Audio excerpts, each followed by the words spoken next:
stories only God could write, true testimonies of faith, miracles, revelations, life-changing encounters, the missionary, and the power of God in action.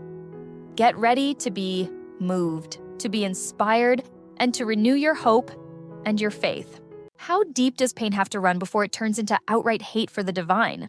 What if the one person you despise, God, sends you a messenger who holds the very key to your greatest sorrow?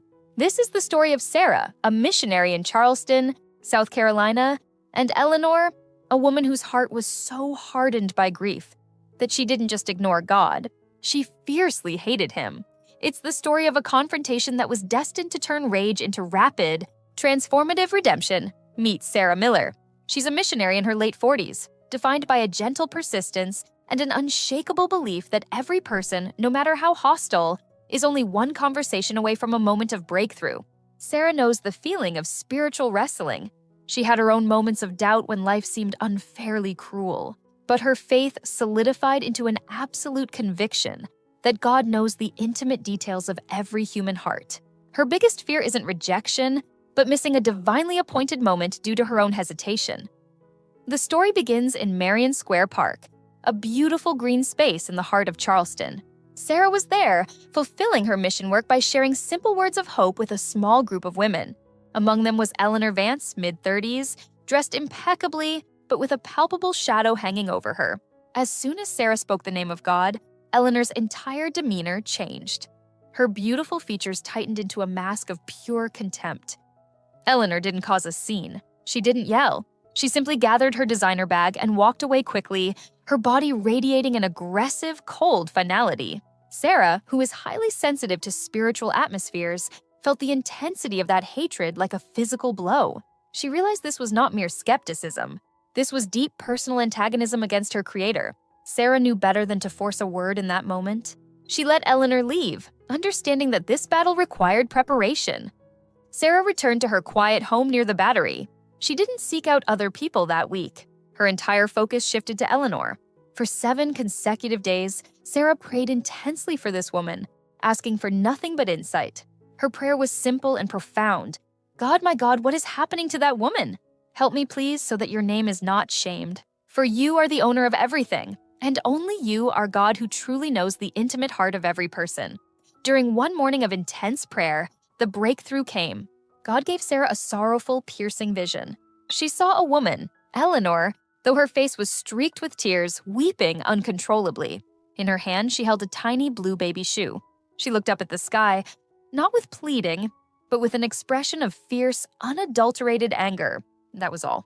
The crying, the small blue shoe, and the look of pure rage directed heavenward. Sarah finished praying, her heart heavy, still not fully understanding the context, but knowing the pain was centered on the loss of a child.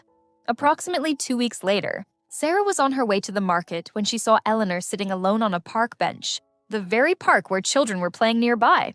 Sarah felt a sharp, unmistakable spiritual nudge, an urgency in her heart. This is the time, go now! Without hesitation, Sarah approached Eleanor. She sat down quietly. It's a beautiful day in the park, isn't it? Eleanor responded flatly, barely looking up. It is. Sarah noticed the groups of children playing nearby. In that precise instant, a thought flashed into Sarah's mind, so clear it felt like a voice. Do you see those children? Every single one has a mother. Sarah grasped the revelation immediately. Eleanor either had no child, or she had lost a child. Taking a leap of faith, Sarah spoke the first words of confrontation. Eleanor, I know you hate God, and I know your pain is connected to him. Eleanor's head snapped up. Her eyes were hard and dangerous. You don't know me, and I certainly don't need religious fanatics preaching to me. She stood up to leave. No, Sarah said, standing to block her path, her voice firm yet gentle. It's not with that arrogance and hatred in your heart that you'll ever realize your dream of having another child. Eleanor froze, completely stunned. The blood drained from her face. She looked at Sarah, not with hate, but with a raw, agonizing confusion. How could this stranger possibly know the secret agony that consumed her every waking thought? The suspense was absolute, forcing Eleanor to face the reality that the God she hated had just spoken her deepest secret through the missionary. Eleanor sank back onto the bench, her legs suddenly weak. Her fierce hostility had evaporated, replaced by terrifying confusion. The pain of her longing for a child was the one topic she never discussed, not even with her husband. How did you know I want a child?" she whispered, her voice barely audible. Sarah's eyes were full of gentle conviction. "It was God who told me, my dear. He showed me. He showed me the sadness and the small blue shoe." That detail shattered Eleanor completely. She remembered the day she was released from the hospital, the day they buried her son. She sat alone in the nursery, holding the small blue shoe, screaming at the heavens. The tears that came now were uncontrolled. She finally began to talk. "He took my son," Eleanor choked out. "He was born with multiple severe problems and died immediately. It wasn't fair. I loved him, and God just took him." Sarah listened patiently, holding the space for Eleanor's grief. When Eleanor finished, Sarah spoke the difficult truth. "Yes, Eleanor, God took your son, but he took him to a place far better than this one, a place where he would never suffer, and where you would not suffer either." Eleanor looked up, confused. Suffer more than this? If he had lived with those severe problems, he would have lived his entire life attached to machines, fighting pain and endless illness. You would have suffered the slow, agonizing watch of your child, fighting for every breath, for the rest of his short life. God took him to prevent the suffering of both mother and child. The logic of that perspective, coming from a place of deep compassion, hit Eleanor with force. She had only ever seen the taking. Sarah made her see the mercy. That's true, Eleanor admitted, her voice trembling. "I saw the monitors. I heard the prognosis. But I only felt the anger." The conversation shifted from the past loss to the present agony. Eleanor confessed that her desire for another child was overwhelming, but she had been medically told that, due to complications from the first birth, she could never conceive again. The medical finality had become the final layer of bitterness against God. "I can't have another child," Eleanor stated. The hopelessness returning, Sarah smiled, a genuine warm light filling her eyes. "You can, Eleanor.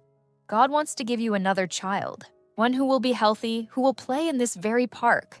Do you believe he can do that?" Eleanor didn't answer with logic or theology. She answered with a faint, desperate spark of hope. I want to believe that." The two women prayed right there in the park, a simple, tearful prayer of surrender. Eleanor asked God to forgive her hatred and to heal the bitterness in her heart. They agreed to meet again, and each went their separate ways. Sarah's first action upon reaching home was to fall to her knees. She wasn't praying for intercession this time, but for profound gratitude. The vision had been perfectly clear. The spiritual barrier had been named and shattered. Sarah felt a deep sense of accomplishment, not because of her own words, but because God had trusted her with the intimate suffering of another soul.